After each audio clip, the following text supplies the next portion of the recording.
Հայաստանի եւ Արցախի հարգարժան պետական այրեր, արժանապատիվ տեր հայ, հարգելի հայրենակիցներ, իմ ելույթը որոշակիորեն իր բովանդակությամբ տարբերվելու է մինչև հիմա հնչած ելույթներից, որովհետև շատ ավելի կենտրոնանում է Հայաստանի Հանրապետությունում ապաստան գտած արցախցիների սոցիալ-տնտեսական իրավունքների վրա։ Սահմանված քաղաքացիության պահանջը շարունակում է մնալ խոչընդոտներից, իրացման խոչընդոտներից մեկը, այնուամենայնիվ պետք է ասեմ, որ վերջին շրջանում քաղաքացիության դիմելության աճ ևս նկատվել է։ Նոյեմբերի 20-ի դրությամբ քաղաքացիության համար դիմել է 23107 տեղահանված անձ եւ 15500 տեղահանվածներ ստացել են քաղաքացիություն, եւս 7500 անչափահասներ ծնողների քաղաքացի դառնալու հանգամանքով պայմանավորված եւս ձեռք են բերել Հայաստանի Հանրապետության քաղաքացիություն։ Այս հարցում հանդիպող ամենամեծ խնդիրը կորսված փաստաթղթերի վերականգնման հարցն է եւ վերջին շրջանում նաեւ ներկայացուցչությունում գործող այդ համապատասխան իրավախորհրդատվության հնարավորությունը շուրջ արդեն 200-ից ավելի անձանց հնարավորություն է տվել ստանալ այդ աջակցությունը նաև ներկայացուցչության միջոցով իրենց փաստաթղթերը վերականգնելու համար։ Բնակարանային ապահովման պետական աջակցության ծրագրի ամենամեծ թերություններից մեկը նաև փոքր կազմով ընտանիքների շահերի եւ նրանց համար կեցության հարցի կարգավորման անտեսումն է, որովհետեւ առաջարկվող ծրագրով որևէ ձևով հնարավոր չէ, որ տված գումարի ծավալով 1-ից 3 հոգանոց ընտանիքները կարողանան բնակարանի տեր դառնալ կամ որևէ ձևով լուծեն իրենց կեցության հարցը։ Այս հարցի հրատապության ընկալում կա նաև համապատասխան լիազոր մարմնի կողմից, կոնկրետ աշխատանքի եւ սոցիալական հարցերի նախարարության կողմից, բայց մինչ այժմ հստակ լուծում հարցին չի առաջարկվել, անընդհատ ինչ որ առաջարկներ են հնչում սոցիալական բնակարանների ձևով եւ այլ, բայց գետնի վրա լուծումները բացակայում են։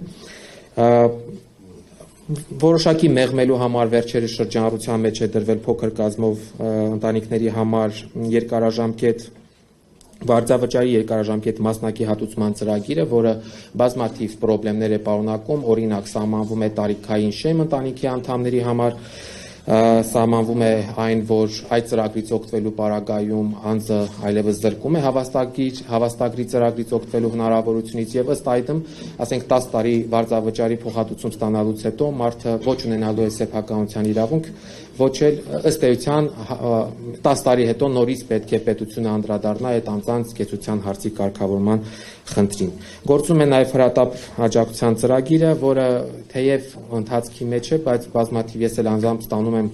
ահազանգեր, որ տեխնիկական մի շարք խնդիրների պատճառով անձինք չեն կարողանում օգտվել այդ ծրագրից։ Ամենամեծ խնդիրներից մեկը, որ սոցիալական իրավունքների իրացմանը խոչընդոտում է, շտեմարանների առկա տեղահանվածների շտեմարաններում առկա անճշտություններն են։ Փաստորեն պետք է արձանագրենք, որ տեղահանությունից 2 եւ ավել տարի անց դեռևս այդ շտեմարանները շտկված չեն, բազմաթիվ անձինք ուղղակի դուրս են մնացած այդ շտեմարաններից եւ չեն կարողանում իրացնել իրենց իրավունքները, թեև ձևավորվել է սոցիալնախարարությունում հատուկ հանձնաժողով այս մասով, բայց պարբերաբար ստանում ենք ահազանգեր, որ հանձնաժողովը պահանջում է այնպիսի փաստաթղթեր, որոնք տեղահանվածները օբյեկտիվորեն, այսինքն բազաների բացակայության պատճառով չեն կարողանում տրամադրել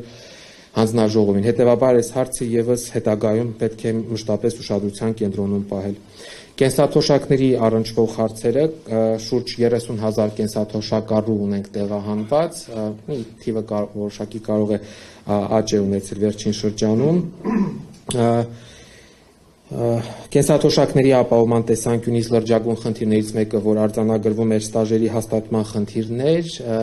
օրենսդրական որոշակի փոփոխության արդյունքում այժմ մեղմացել է այս խնդիրը, բայց հատկապես Արցախի մասնավոր հատվածում աշխատած անձանց պարագայում խնդիրը շարունակում է արդիական մնալ եւ լուծման միակ տարբերակը դատական ճանապարհն է։ Ինքը իր հետ բերում է եւ ժամանակի բավական երկար ժամանակ է պահանջում եւ նաեւ ֆինանսական ծախսեր է պահանջում տեղահանվածներից։ Սոցիալական բլոկի մասով այսքանն է ուզում ասել, բայց խոսենք նաև այլ իրավունքներից, սոցիալ-տնտեսական այլ իրավունքներից, կոնկրետ կրթական իրավունքից։ Այս առումով պետք է արձանագրենք, որ դպրոցական մակարդակում համարյա թե խնդիրները կարգավորված են, շուրջ 17,000 երեխաներ ներառված են Հայաստանի Հանրապետության հիմնական հանրակրթական ոլորտում, խնդիր կա նախադպրոցական կրթության հետ, տեղանված երեխաների 60%-ը նախադպրոցական տարիքի չի հաճախում մանկապարտեզներ, բայց սա այս խնդիրը համատարած է Հայաստանի Հանրապետության դեպքում եւ չի վերաբերում միայն տեղանվածներին, այսինքն այս խնդիրը Հայաստանում մշտապես առկա է եղել։ Ուսանողների պարագայում գործում է կրթաթոշակի կամ փոխհատուցման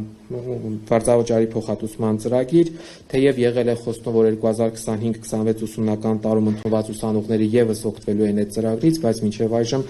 կառավարության համապատասխան որոշում չկա, ինչի հետևանքով մեր ուսանողները զրկվել, այսինքն նրանց արգելվել է մասնակցել միջանկյալ քննություններին չմասնակցելու անմիջականորեն ազդելու է նրանց առաջադիմության վրա, իսկ ծրագիրը սահմանում է առաջադիմության պահանջ 75% եւ ավել առաջադիմություն ունենալու դեպքում է, որ տեղանված ուսանողը կարողանում է օգտվել այս ծրագրից։ Հետևաբար այստեղ եւս խնդիր կա, որ պետք է համապատասխան հասցեագրում ունենա։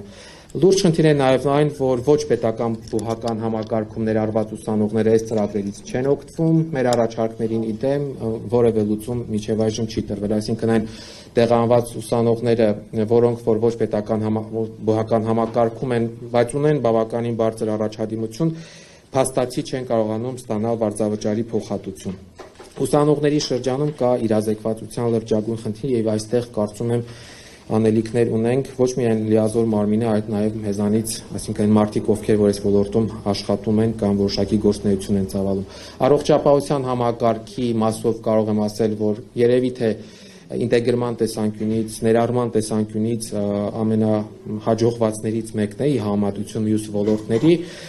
Արցախցիների համար հասանելի արտոնյալ պայմաններով առողջապահական ծրագրերը, այստեղ ունենք 80,000 տեղանված անձ, որոնք գրանցվել են առողջության առաջնային պահպանման հաստատություններում, պոլիկլինիկաներում եւ համապատասխան ուղեգրերով կարողանում են օգտվել արտոնյալ պայմաններով օգտվել բուժօգնությունից։ Շփոթվեցնող մոտեցում այնուամենայնիվ կա, որովհետեւ թե գիտելիքի պակասի, թե այլ պատճառներով մեր քաղաքացիների տեղանվածներին երբեմն ասում են, որ ՀՀ քաղաքացիություն ստանալուց հետո նրանք զրկվում են այդ առողջապահական անվճար բուժօգնությունից, ինչը իրականությանը չի համապատասխանում եւ պետք է նաեւ այս ուղղությամբ օգնել իրազեկել անձանց, որ նման խնդրեմ չպետք է որ առաջանա։ Խնդիր է նաև պետպատվերների հասանելիությունը, հատկապես տարվա վերջի ժամանակահատվածում այս խնդրին բազմաթիվ ահազանգումներ լինում են, որ դիմում են բուժհաստատություններ, բայց չեն կարողանում ուղեգրվել։ Եվ վերջին մասը զբաղվածության եւ տնտեսական զարգացման հնարավորությունները գրանցված ու մշտական զբաղվածություն ունեցող տեղահանվածների թիվը տատանվում է 23-ից 25,000-ի շրջանակներում, սա այս թիվը եւս որոշակի անդադար փոփոխությունների է ենթարկվում։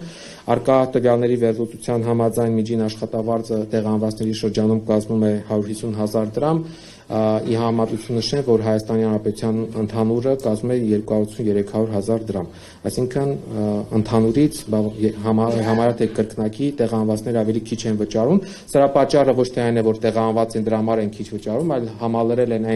այն հաստիկները, որոնք որ ցածր վարձատրվող են։ Զբաղվածության պետական ծրագրից օգտվել է, եթե չեմ սխալվում, վերջին թվով 3500 անձ։ Այս ծրագրի ձախողված լինելու հանգամանքը խոստովանել եւ ընդունել են նաեւ լիազոր մարմնի ներկայացուցիչները, սակայն մինչ այժմ փոխարինող ոչինչ չի առաջարկվել։ Բացակայում է պետական համակարգված քաղաքականություն տեղահանվածներին վերապատրաստելու եւ աշխատաշուկայում ինտեգրելու ուղղությամբ, բացակայում է կապը բնակարանային ապահովման պետական աջակցության ծրագրի եւ զբաղվածության հնարավորությունների միջև։ Տնտեսական զարգացման հնարավորությունների տեսանկյունից նշեմ, որ էլի բացակայում է քաղաքականություն, անգամ չկա վիճակագրություն, օրինակ չեմ կարող ներկայացնել վիճակագրություն, թե Արցախում գործարարությամբ կամ օրինակ գյուղատնտեսական գործունեությամբ զբաղվող անձանցից քանիսն են վերականգնել իրենց գործունեությունը այստեղ, որովհետև էկոնոմիկայի նախարարությունը այս ուղղությամբ որևէ վիճակագրություն չի վարում։ Հետևաբար նաև սա խոսում է այն մասին, որ հարցը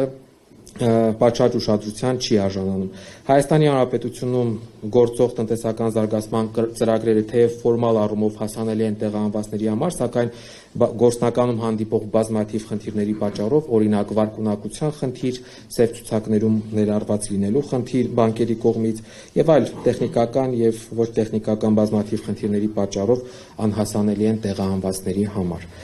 Այսքանը, շնորհակալություն։